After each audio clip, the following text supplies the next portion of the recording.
नमस्कार, मैं हूं आपके साथ अभिषेक कुंडी।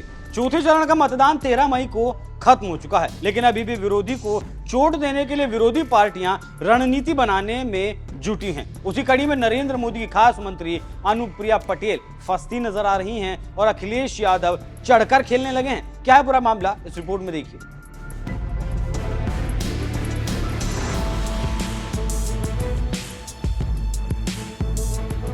समाजवादी पार्टी ने एक बार फिर चौंका दिया है और मेरठ, सहारनपुर, गाजियाबाद और नोएडा में उम्मीदवार बदलने के बाद अब अखिलेश यादव ने मिर्जापुर में अपना उम्मीदवार बदलकर अनुप्रिया पटेल की सांसें फुला दी। जी हां, खबरों की माने तो समाजवादी पार्टी ने मिर्जापुर लोकसभा सीट से अपने उम्मीदवार राजेंद्र एस बिंद का टिकट काटकर रमेश बिंद को दे दिया। रमेश बिंद मौजूदा समय में भदोही लोकसभा सीट से बीजेपी के टिकट पर सांसद थे और इस चुनाव में उनका टिकट बीजेपी ने काट दिया, जिसके बाद रमेश बिंद ने बीजेपी को अलविदा कहकर एसपी का दामन थाम लिया और अब वही रमेश बिंद अनुप्रिया को टक्कर देंगे और इसी से मोदी की मंत्री का समीकरण बदल गया। इसके साथ ही साथ एसपी ने रॉबर्ट्सगंज से छोटेलाल खरवार को उम्मीदवार बनाया था। तो आप समझ सकते हैं कैसे अखिलेश ने पासा पलट दिया। जानकारी देते चले कि बीजेपी ने मिर्जापुर की सीट अपना दल के खाते में दी है और यहां से मौजूदा सांसद और मंत्री अनुप्रिया पटेल जहां से नामांकन करने वाली हैं। लेकिन अब अखिलेश ने पासा पलट दिया,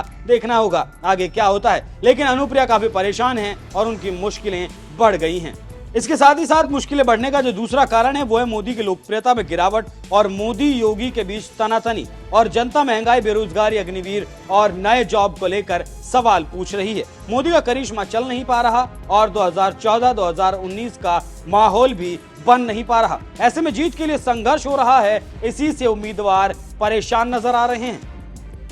जानकारी देते चलें कि अपना दल से सांसद अनुप्रिया पटेल यूपी की मिर्जापुर लोकसभा सीट से सांसद हैं। 2014-2019 में मोदी लहर ने संसद के दरवाजे तक उन्हें पहुंचा दिया, लेकिन अब खुद के नरेंद्र मोदी की जीत के भी लाले पड़े हैं। ऐसे में सहयोगी भी परेशान हैं और जानकार कह रहे हैं कि इस बार बीजेपी 80 में से आधी यानी कि 40 सीटों पर आ जाएगी।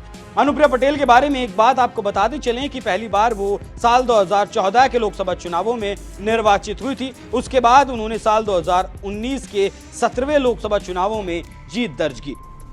अनुप्रिया पटेल अपना दल के अध्यक्ष हैं। पिता सोनेलाल पटेल के निधन के बाद वो पार्टी की मुख्य चेहरा बनी और 2012 में वाराणसी क्षेत्र के रोहानिया विधानसभा क्षेत्र से विधायक चुनी गई।